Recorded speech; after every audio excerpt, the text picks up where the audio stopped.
श्रिया श्रियं मंगल केली सद्म नरेंद्र देवेंद्र नतांघ्रि पद्म सर्वगिशैवातिशय प्रधानम् चिरं जयज्ञान कला निधानम्। मेरे पवित्र मन में गुरुदेव आओ, मैं शास्त्र वाचन करूं प्रतिभा जगाओ। अरिहंत भासित स्वामी शुद्ध देवताओ, क्या बोले नाम मुझे तुम ही बताओ। बोले अनंत सत्य परमेश्वरी भगवान की, देवादिदेव मूल नायक सुमतिनाथ भगवान की, देवादिदेव शासन नायक भगवान महावीर स्वामी की, आचार्य भगवत कुंद कुंद देव की, आचार्य भगवत विराट सागर जी महाराज की, आचार्य गुरुवर विभव सागर जी महाराज की, अहिंसा मय विश्व धर्म की। बोले हरिका श्री सिद्धवती माता जी की जय। बोले हरिका संघ की जय। प्रिय बंधु, आज हम सभी का परम पुण्य का उदय आचार्य भगवंत रत्नाकर सूरी द्वारा लिखित पंचविंशति का ग्रंथ राज का हम सभी यहाँ पर स्वाध्याय प्रारंभ करने जा रहे हैं। आचार्य भगवंत ने इस ग्रंथ के मंगलाचरण में श्रिया श्रियम मंगल केली सद्म नरेंद्र देवेंद्र नतांघ्रि पद्मम सर्वज्ञ सर्वातिशय प्रधानम चिरम जय ज्ञान कला निधानम। अर्थात जो श्रेय है, ऐसे जो श्रेय है, श्रेय अर्थात मंगल को करने वाले, किसको करने वाले हैं? मंगल को करने वाले हैं, क्षेम को करने वाले हैं, कुशलता को प्रदान करने वाले हैं, जो हमारे जीवन में लाभ को देने वाले हैं, ऐसे भगवान के चरणों में नमस्कार करता हूँ। नरेंद्र देवेंद्र नतांघ्रि पद्मम, जो देवों के द्वारा नमस्करणीय है, अर्थात जिनकी पूजा अर्चना स्वर्ग के देव आकर के करते हैं, ऐसे भगवान के पाद कमलों में, चरण कमलों में नमस्कार करता हूँ। जो सर्वज्ञ है, कैसे है? जो सर्वज्ञ है, जो 34 अतिशयों से सहित है। कितने अतिशय भगवान के? 34 अतिशय है, जो 34 अतिशयों से सहित है, ऐसे भगवान के चरण में नमस्कार करता हूँ। चिरम जय ज्ञान कला निधानम, जो चिरम अर्थात अनंत काल तक, चिरकाल तक जो ज्ञान के निधान है। कौन है? ज्ञान के निधान है। ऐसे भगवान इस पृथ्वी तल पर जयवंत, क्या हो? जयवंत हो। आचार्य भगवंत यहाँ पर कहते हैं कि आज हम यह जो ग्रंथ प्रारंभ करने जा रहे हैं, और ग्रंथ के पूर्व में हमने जो मंगलाचरण किया है, उस मंगलाचरण के करने का उद्देश्य क्या है? आपने सभा के प्रारंभ में सभाश्री माता जी से मंगलाचरण कराया था, या अपन जब भी कोई भी शुभ कार्य प्रारंभ करते हैं तो उस शुभ कार्य के पूर्व में मंगलाचरण क्यों करते हैं? कभी विचार किया? तो आचार्य परमेश्वरी ने ग्रंथ के प्रारंभ में कह दिया कि यह जो मंगलाचरण है नास्तिकता के परिहार। किस चीज के लिए? नास्तिकता के। मंगल के 4 हेतु मंगलाचरण करने के 4 हेतु बताए हैं नास्तिकता के परिहार के लिए। जो कार्य हम प्रारंभ करने जा रहे हैं उस कार्य की निर्विघ्न समाप्ति के लिए। किसके लिए? निर्विघ्न समाप्ति के लिए। उसके पश्चात में ये जो कार्य करने जा रहे हैं उससे पुण्य की प्राप्ति हो, पुण्य की वृद्धि के लिए। और चौथा यहाँ पर कहते हैं शिष्टाचार के पालन के लिए। किसके लिए भैया? 4 हेतु बताए। कौन कौन से 4 हेतु? नास्तिकता के परिहार के लिए, शिष्टाचार के पालन के लिए, कार्य की निर्विघ्न समाप्ति के लिए और पुण्य की प्राप्ति के लिए। ये ग्रंथ हमने प्रारंभ किया है। हे भगवान, इस ग्रंथ का प्रारंभ करने का जो उद्देश्य हमारा रहा है वह उद्देश्य और वह लक्ष्य हमें प्राप्त हो। प्रिय बंधुओं, ग्रंथ प्रारंभ करने का साथ साथ आचार्य परमेश्वरी कहते हैं ग्रंथ का फल यदि तुम्हें चाहिए, क्या चाहिए? थोड़ा सा बोल तो दो। धर्म का फल चाहिए, कार्य की सिद्धि चाहिए। तो कार्य की सिद्धि के लिए तुम्हारे लिए पूर्व में एक कार्य करना पड़ेगा, अनावश्यक को हटाना पड़ेगा और आवश्यक से जुड़ना पड़ेगा। बात समझ में आई? अनावश्यक क्या क्या है?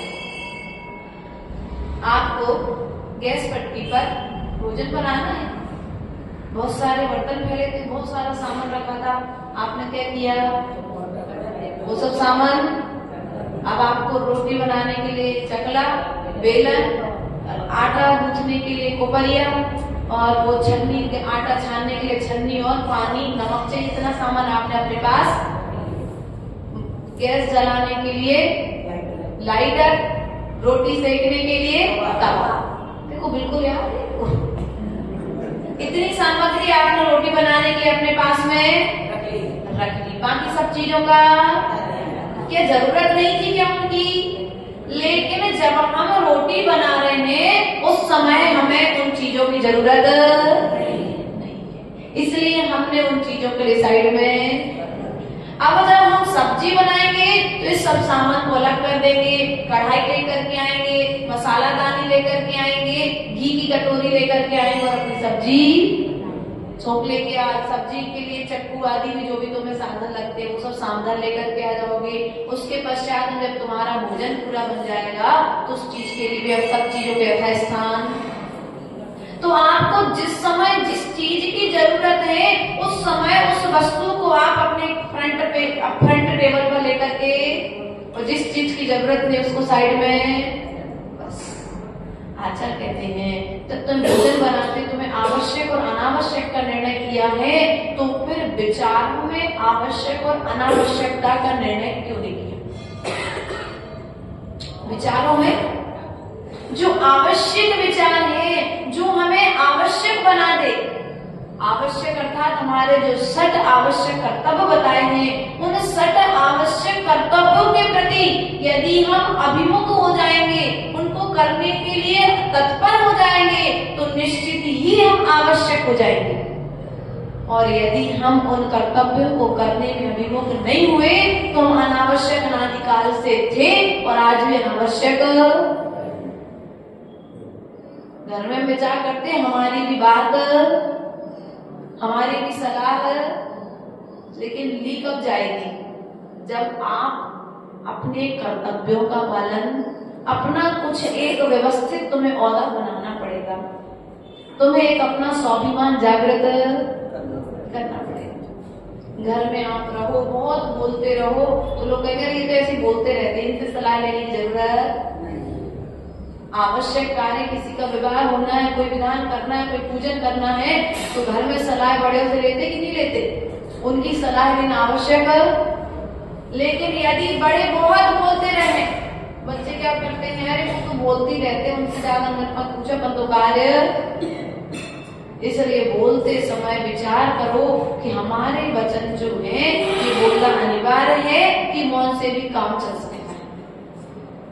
जहाँ मौन से काम चल सकता है वहाँ मौन से काम निकालो, और जहाँ पर बोलकर काम चलता है वहाँ पर बोलकर काम करो और पुनः मौन ले लो।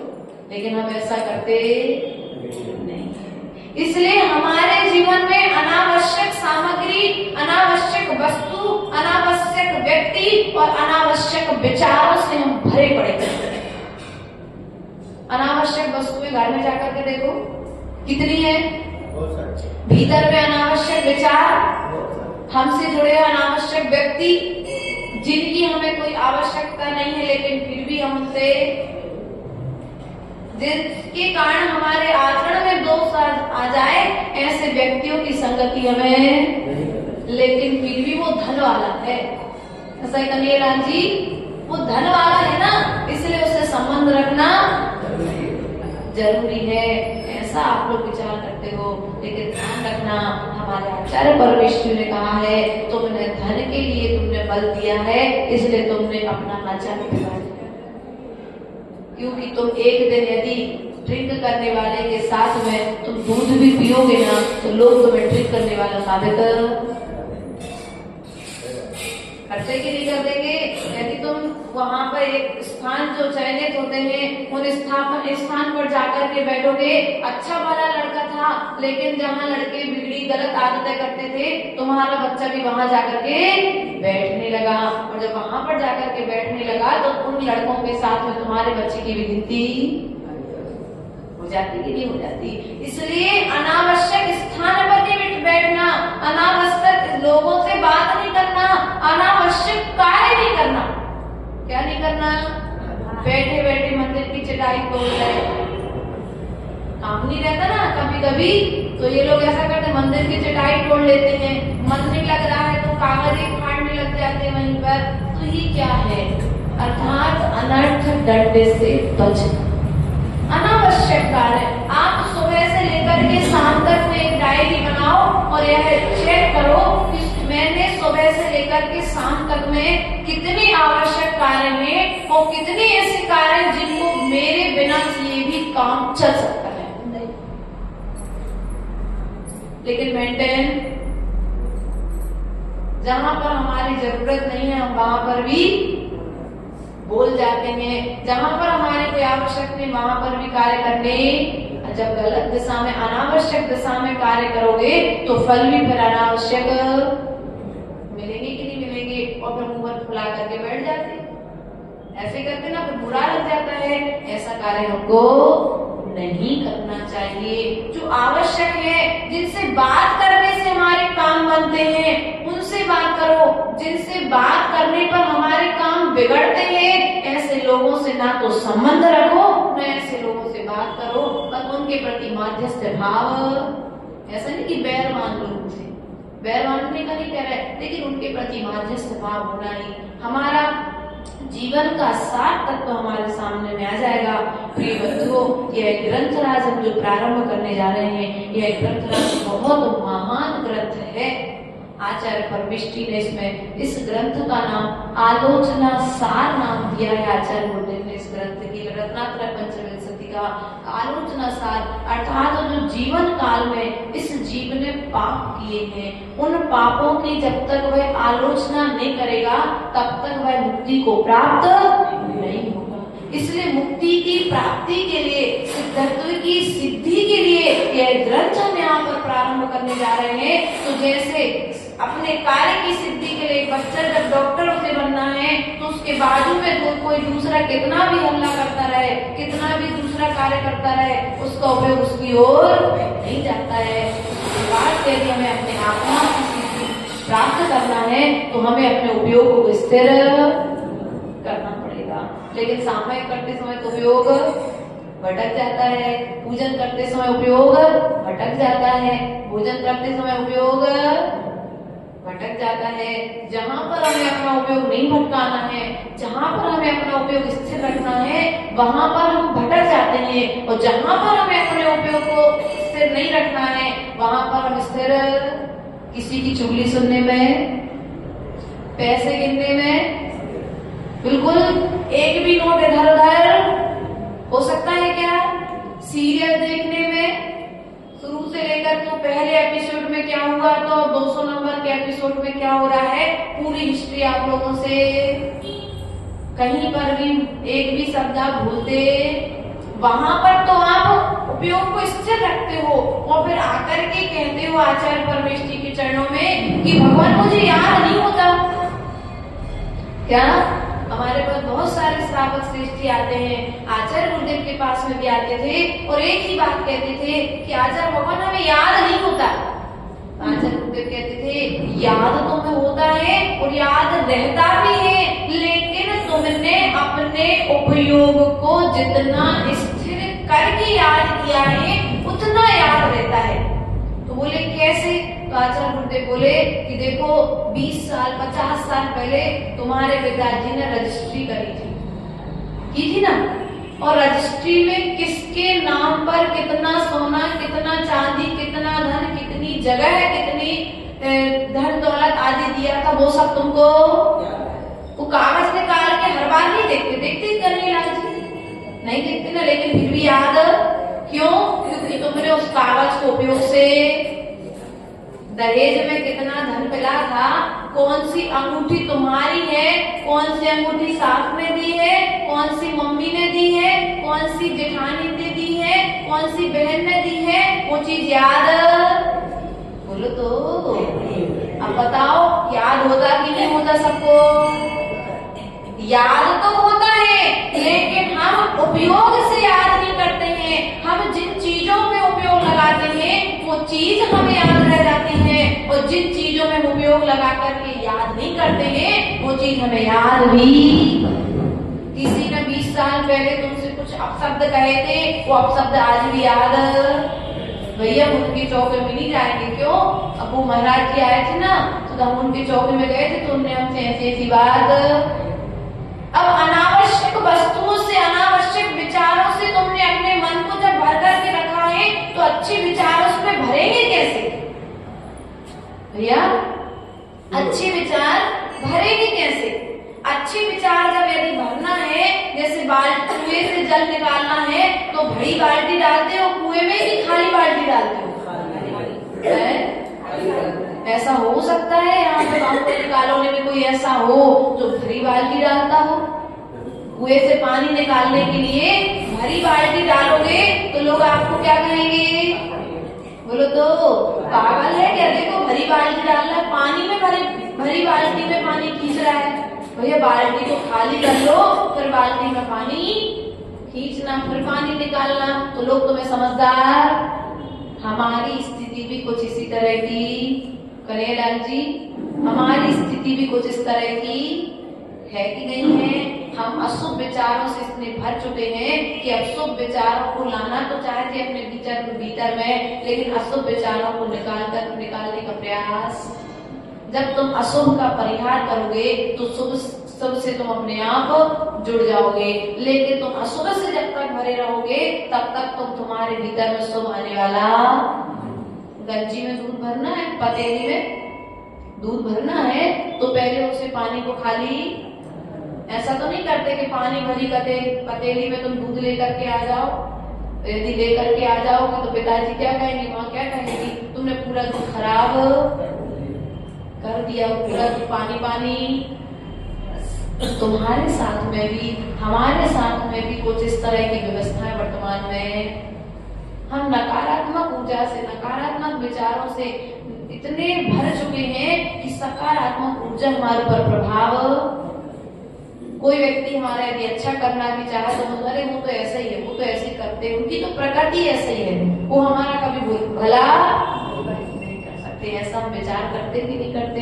इसलिए प्रिय बंधुओं, हमारा भी आपसे बार यही निवेदन है कि यदि तुम अपने जीवन में अपना कुछ लाभ चाहते हो, यदि तुम अपने जीवन में कुछ अच्छा चाहते हो तो पहले क्या करो?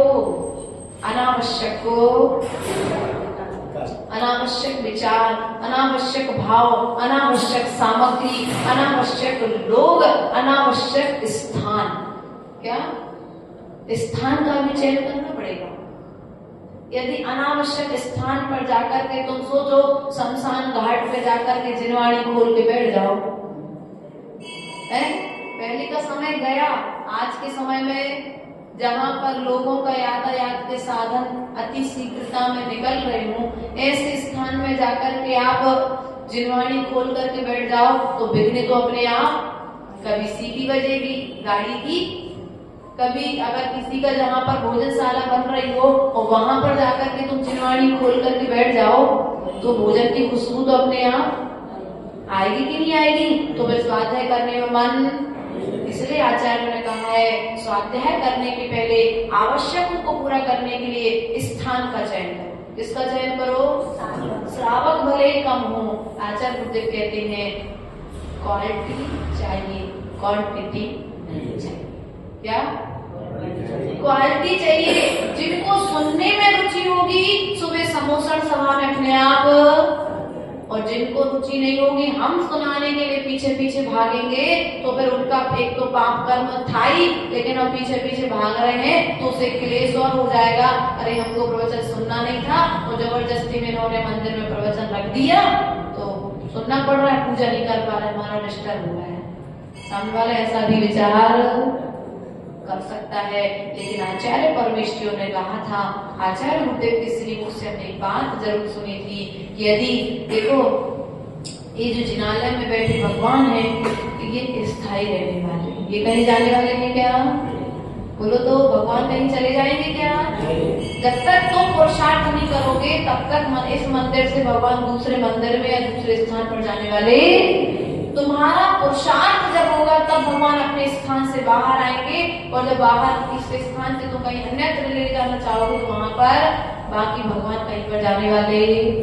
ये जो जिनवाणी अलमारी में रखी हुई है ये जिनवाणी भी कहीं जाने वाली। लेकिन यदि देव और शास्त्र के बीच में यदि गुरु तुम्हारे नगर में पधार जाए और तुम्हें देव की वैयावृत्ति छोड़ करके गुरु की वैयावृत्ति करने का सौभाग्य मिल जाए तो महाभाग्य मानना। जिनवाणी का सार यही है कि वर्तमान में अरहंत नहीं है, लेकिन अरहंतों की मुद्रा का पालन करने वाले निर्ग्रंथ गुरु आज पृथ्वी तल पर विराजमान है। इसलिए सदा उनकी वंदना करने के लिए जाना चाहिए। ये शास्त्र हम सदा से पढ़ते आ रहे, कोई जय जय नाथ परम गुरु होए शुरू से पढ़ते आ रहे और लास्ट तक पढ़ेंगे, लेकिन उस पंक्ति का कोई अर्थ हमारे जीवन में आया तो क्या करें? पूजन करना छोड़ दे, अभिषेक करना छोड़ दे?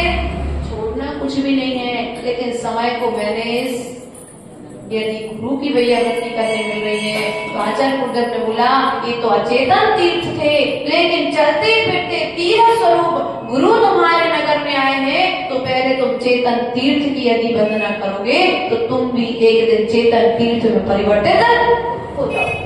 इसलिए चेतन तीर्थ की वंदना करना हमें चेतना को और चारित्र को प्रदान करता है। इसलिए हमें सदा प्रयास और पुरुषार्थ करना चाहिए। अनावश्यक विचारों को, अनावश्यक स्थान को, अनावश्यक वस्तु को और अनावश्यक व्यक्ति से बचने का पुरुषार्थ करेंगे, तब कहीं जाकर के हमारा जीवन उन्नति की ओर जाएगा। क्या हमारे पास बहुत सारे लोग आते हैं, लेकिन हम हर किसी के लिए स्थान, भैया हर किसी के लिए स्थान। जंगल में बहुत सारे शेर थे, लेकिन चारण नीतिधारी मुनिराजों ने एक ही शेर के लिए संबोधन सुनाया, पूरे जंगल के सब शेरों को नहीं सुनाया। वैसे बाहुबली में वहां पर बहुत सारी कॉलोनी बांसवाड़ा में, लेकिन बाहुबली में आकर के रोके क्यों? बाहुबली कॉलोनी में पुण्यात्मा, सभी जगह पुण्यात्मा जीव हैं, लेकिन फिर भी स्थान का चयन अनिवार्य है। इसलिए प्रिय बंधुओं, अगर आप कोई भी कार्य क्रियान्वित करने जा रहे हैं तो पहले स्थान का चयन, किसका चयन करो? स्थान का चयन करो। कार्य करने के पहले स्वाध्याय करने बैठो, यदि तुम मंदिर में बैठोगे, हम तो ये कहते हैं, हमेशा यही बात हमेशा कहते हैं कि एक मंदिर में जब भी अपन संत निवास बनाए, मंदिर बनाए, तो एक कक्ष ऐसा बनाए जहाँ पर व्यक्ति बैठ करके निर्विकल्पता पूर्वक स्वाध्याय कर सके। लेकिन कुछ लोग ऐसे होते हैं तो स्वाध्याय के नाम पर ढोंग करते हैं। देखा आपने कन्हैया लाल जी, हमको तो देखने में आ जाते हैं ऐसे लोग। क्या करते हैं कि वहीं पर पूजा करने बैठ जाएंगे, वहीं पर स्वाध्याय कर लेंगे। लोगों को लग रहा है कितना अच्छा स्वाध्याय करता है, कितना अच्छा पूजन करता है, कितने अच्छे इसका जीवन चरित्र है, लेकिन भीतर बैठे बैठे एक नजर जिनवाणी के शब्दों पर और दूसरी नजर मंदिर में कौन आ रहा कौन जा रहा है। कौन आरती कर रहा है, कौन पूजन कर रहा है, कौन द्रव्य धो रहा है, कौन चटाई बिछा रहा है, कौन उठा रहा है, कौन टेबल इधर उधर कर रहा है। और बीच में कई बार हम टोकने के लिए भी लग जाते ना। नहीं, ये काम हमारा। मंदिर में आओ तो इतने स्थिर होकर के आओ कि फिर अनावश्यक कार्य करने की ओर मन ना जाए। दूसरे को रोकने टोकने के लिए मंदिर, हम तो अपने आप के जो भीतर में जो खोट है उस खोट को निकालने के लिए मंदिर में आए हैं, दूसरे की खोट निकालने के लिए मंदिर में नहीं आए हैं। प्रिय बंधुओं, हमें अपने जीवन को यदि उन्नति की ओर लेकर के जाना है तो अनावश्यक का परिहार करना पड़ेगा।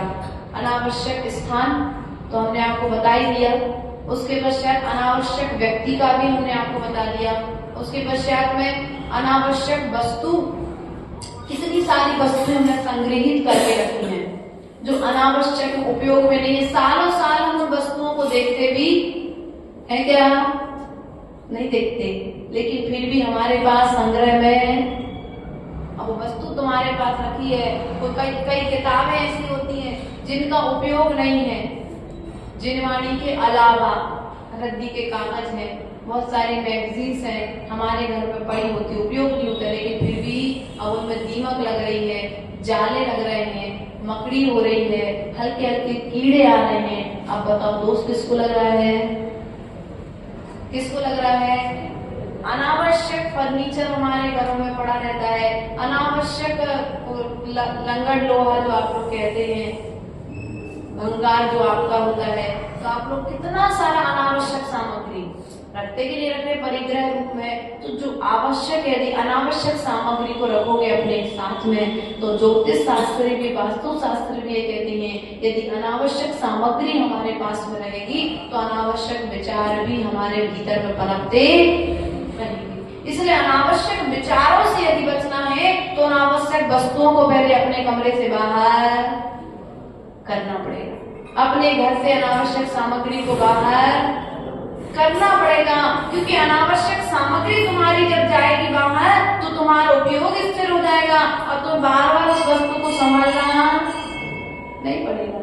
जैसे अनावश्यक लोगों से संपर्क नहीं रखते ना आप लोग, वैसे अनावश्यक वस्तुओं को भी अपने घर में स्थान नहीं देना, क्योंकि अनावश्यक वस्तुएं हमारे घर में रखी है, पड़ी है।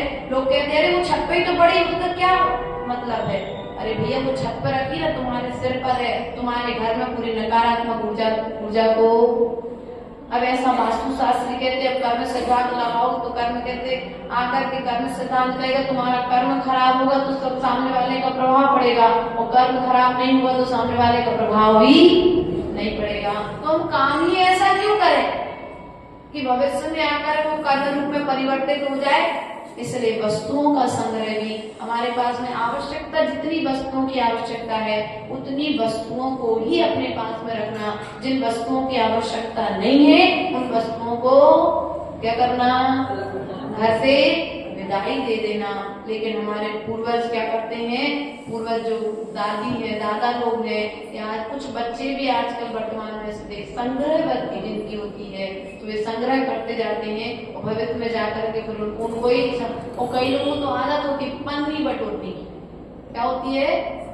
मैंने देखे बहुत सारे वृद्ध जिनको पन्नियां रखने की आदत होती है, जो पन्नी जैसे सब्जी वाली पन्नी आती है ना, कपड़े रखने वाली पन्नियां, उनको पन्नी जोड़ जोड़ के रखने की आदत होती है। फटे पुराने जो तुम्हारे कपड़े होते तुम लोग सोचते फेंक देंगे, वो लोग अरे नहीं हमारे बच्चों के कपड़े हैं, 20-60 साल का बच्चा हो गया, 80 साल के बच्चे के कपड़े आदमी संभाल के। राग की महिमा अनावश्यक है, आवश्यकता नहीं है लेकिन फिर भी रखे ना। तो राग की पूर्ति जब तक तुम करते रहोगे तब तक तुम वैराग्य के मार्ग पर बढ़ नहीं पाओगे। क्यों माँ ऐसी करते क्या? देखो इनकी दोस्ती चल रही है, बिल्कुल पक्का ऐसा ही किया होगा इसलिए वो बता रहे हैं, हाँ ऐसे करते हैं। ऐसा नहीं करना है, क्योंकि वो कपड़े से राग करोगे तो क्या करोगे तुम? वो कपड़ा भी एक दिन जीट होकर के उसमें कीड़े लग जाएंगे, पानी पड़ेगा तो उसमें वो हरी कपड़े में आ जाते हैं ना आजकल, काले काले धब्बे काई टाइप से हो जाएंगे, इसलिए ऐसा फफूंद आ जाती कपड़ों पर। तो हमारा भी आप लोगों से कहना है कि अनावश्यक वस्तु का भी त्याग करना। आज अपने अपने घर पर जाना और देखना कि अनावश्यक वस्तु क्या क्या है। चाहे वस्त्र हो, चाहे वस्तु हो, चाहे भोजन की सामग्री हो, चाहे पहनने ओढ़ने की सामग्री हो, यदि अनावश्यक है, वह अभक्ष्य हो चुकी है, त्याग करने योग्य हो चुकी है, तो उसे त्याग करने में समय, बाहर वाला तुम्हारा बुरा नहीं करता है, तुम्हारे घर में रखी अनावश्यक वस्तु नकारात्मक ऊर्जा को फैला करके तुम्हारे जीवन को बुरा कर देती है। इसलिए यदि अपने जीवन में तुम चाहते हो कि तुम्हारे लिए इस पथ पर, इस धर्म में आने के बाद इस धर्म का आनंद मिले, तो अनावश्यक का त्याग करना अनिवार्य है। माता जी आप सब कुछ छोड़ करके आ गए, तो भैया जो आवश्यक था वो हमने रख लिया, जो अनावश्यक था वो सब हमने, माता पिता तो अनादिकाल से बनाए थे, तो उनको छोड़ दिया। अब आगे माता पिता बनाने की जरूरत नहीं है। अगर माता पिता के रूप में यदि कोई है, तो माँ जिनवाणी हमारी माँ के रूप में है, अरहंत हमारे पिता के रूप में है, और जो मुनिराज हैं वे हमारे धर्म भाई के रूप में है, और जो आर्यका माता जी हैं वे बहनों के रूप में है। बस इतना छोटा सा परिवार सुखी है। ये संबंध जो है, ये संबंध हमारे लिए क्या करने वाले हैं, हमारे वैराग्य को बढ़ाने वाले हैं। और आपके जो संबंध है ना, आपके भी तो संबंधी है कि नहीं है सबके, आपके जो संबंध है वे संबंध आपके संबंधों की परंपरा को बढ़ा रहे हैं, और हमारे जो संबंध है, हमारे संबंध हमारी परंपरा को घटा रहे हैं। इसलिए संबंध भी बनाओ तो उनसे संबंध बनाओ जिनसे संबंध बनाने पर संबंध खत्म हो जाए, फिर द्वारा किसी से संबंध ना बनाना पड़े। लेकिन आपकी स्थिति क्या है, संबंध तो ऐसे बना करके रखी थी कि पीढ़ी दर पीढ़ी संबंध बढ़ते चले जाते हैं, रिश्तेदारी बढ़ती चली जा रही है। इसलिए तुम अपना यदि कल्याण करना चाहते हो तो अनावश्यक को, बोलो तो, अनावश्यक को सबसे पहले कहाँ से सफाई चालू करोगे, घर की सफाई करोगे कि भीतर की सफाई है? देखो भैया, घर की सफाई करोगे तो टाइम लगेगा, घंटे 2 घंटे 4 घंटे, दिन 2 दिन, हफ्ता, महीना, ऐसा भी लग सकता है। तो हम घर की सफाई के लिए तो नहीं कह सकते, क्योंकि जो अतिचार लगेगा उसका दोष भी छठा अंश हमारे हाथ में आ जाएगा।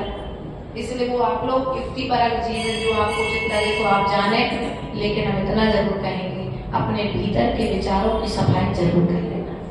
सुबह सुबह के घर का कचरा निकालते हो, एक बार अपने भीतर का कचरा निकाल लेना, क्योंकि भीतर का कचरा यदि निकल जाएगा, भीतर के कसायों के जाले यदि एक बार साफ हो जाएंगे, तो फिर तुम्हें आवश्यक करते हुए तुम्हें आवश्यक का आनंद, पूजा कर रहे लेकिन आनंद नहीं आ रहा, क्या पूजा कर रहे लेकिन आनंद, प्रवचन सुन रहे लेकिन फिर भी आनंद नहीं आ रहा।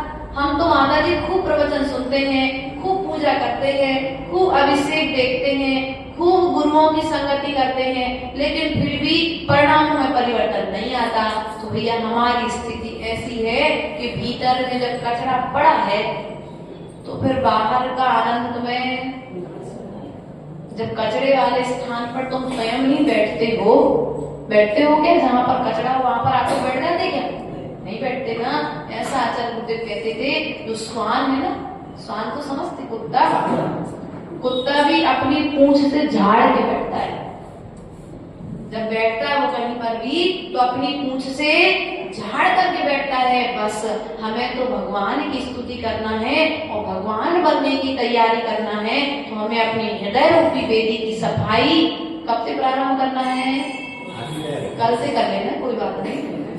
कब से करोगे?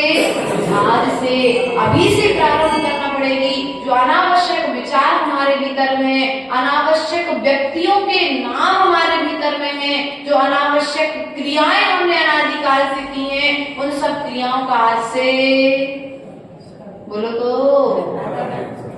बुरा जो देखन में चला बुरा न मिलियो कोई, जो जग देखो छान कर मुझसे बुरा न कोई। क्या सबको दुनिया में देखने गए कौन बुरा है, लेकिन जब भीतर में झांक करके देखा तो जो बुरा देखने जा रहा था वो सबसे बुरा हो गया।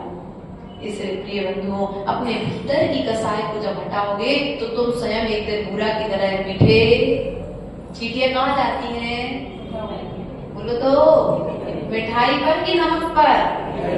है नहीं हो सकता है बांसवाड़ा में नमक पर जाती हूँ, ऐसा तो नहीं है ना। चींटियां भी हमें एक शिक्षा देती हैं। वे चींटियां भी कहती हैं कि जहाँ पर मिठास है वहाँ पर हमारा वास है, जहाँ पर गुण है वहाँ पर धर्मात्मा है, और जहाँ पर गुण नहीं है वहाँ पर धर्मात्मा भी निवास नहीं करते। यदि तुम चाहते हो कि तुम्हारा नाम हो, क्या हो? बोलो तो, तुम्हारा नाम हो, तुम्हारी पहचान हो, तो पहले नंबर तुम्हें क्या करना पड़ेगा? अपने भीतर के जो कसाय है, कलुषता है, जो गंदगी है, उस कसाय रूपी कचड़े को तुम्हें बाहर निकालना पड़ेगा। दूसरे के प्रति जो विचार है, अपने प्रति तो ठीक है, व्यक्ति को सोचने का समय नहीं है, लेकिन दूसरे के प्रति मतलब उसके विषय में सोचने के अलावा उसको और कोई दूसरा समय भी, दूसरे विषय में कितना सोचता है इंसान। उनने ऐसा कह दिया, उनने तो ऐसा कह दिया, उनने ऐसा कर दिया, उसी में व्यक्ति अपना पूरा जीवन व्यतीत नहीं। किसी ने हमारा बुरा नहीं किया है, कोई हमारा बुरा नहीं कर सकता है। मेरा कर्म यदि बुरा नहीं है तो किसी दूसरे के अंदर मेरा बुरा करने की ताकत भी है क्या? बोलो तो, थोड़ा सा बोल दिया करो तुम लोग। मौन लेके आए क्या? नहीं आए ना? बस ध्यान रखना अपने जीवन में कोई मेरा बुरा नहीं कर सकता। क्या? एक बिल्कुल गिठान बांध लेना। हमारे आचार्य गुरुदेव ने हमको गिठान बनवाई थी जब दीक्षा लेने के पूर्व में, कि मोक्ष मार्ग असहाय मार्ग है। कौन सा मार्ग है? मूल गिठान हमने आज तक बांधे, और हमेशा ध्यान रखते हैं गिठान बांधना रहता है स्मरण की। कोई कपड़े की गिठान बांध के नहीं रखेंगे हम, अपने मानस पटल पर वह धारणा बना करके रखी है कि इस असहाय मार्ग में हमारा पुण्य और पाप ही हमारा साथी है, और कोई दूसरा हमारा साथी नहीं है। बस तुम्हें भी इस मार्ग में, इस धर्म के मार्ग में तुम्हें भी धारणा बनानी पड़ेगी। संसारी मार्ग में तुम्हें भी एक अपनी मानसिकता बनानी पड़ेगी कि कोई मुझे दुख देने वाला, बोलो तो, कोई मुझे दुख देने वाला, तो दुख देने वाला कौन है? मेरा इस जन्म का कर्म कि अगले जन्म का कर्म कि पूर्व जन्म का कर्म? हमारा इस जन्म का कर्म भी हो सकता है, हमारा जो पूर्व में करके आए हैं वो पूर्व जन्म का भी कर्म उदय में वर्तमान में आ सकता है। इसलिए प्रयास और पुरुषार्थ करना, पर को दोष देना यदि बंद कर दोगे तो आवश्यक कर्तव्य को करने में, अर्थात अपने परिणामों को उत्तीर्ण करने में, अपने परिणामों को जागृत करने में तुम कुछ कर पाओगे। वरना अनादिकाल से जो करते आए हो वही करते रहोगे। तो जैसे आज दुख और सुख के भागीदार हो, आगे जाकर के भी तुम, हो सकता है आज इतना अच्छा मिला है, आगे जाकर के इतना अच्छा कुछ मिलने वाला है क्या भैया? आज अच्छा मिला, शरीर अच्छा है ना कन्हैया लाल जी, आंखों से व्यवस्थित दिख रहा है, हाथ पैर अच्छे चल रहे हैं ना, भगवान का कलश उठाते बन रहा है, चौका लगाते बन रहा है, पड़गान कर सकते हो, स्वाध्याय सुन सकते हो, कान अच्छे चल रहे हैं, तो इन कानों का उपयोग, इन हाथों का उपयोग, इस मुख का उपयोग, इन आंखों का उपयोग यदि करना है तो प्रभु के अभिषेक में, प्रभु के पूजन में, जिनवाणी के स्वाध्याय में कर लो।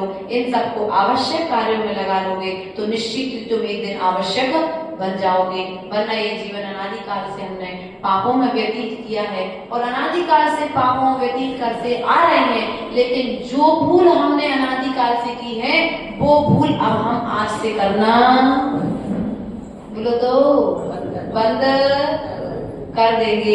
यदि भूल सुधारोगे तो कुछ आगे जाकर के उन्नति होगी, और यदि भूल नहीं सुधारोगे तो उन्नति के द्वार से तुम कोसों दूर तक अभी खड़े हो। ऐसा भाव आचार्य परमेष्ठी ने इसमें रखा है।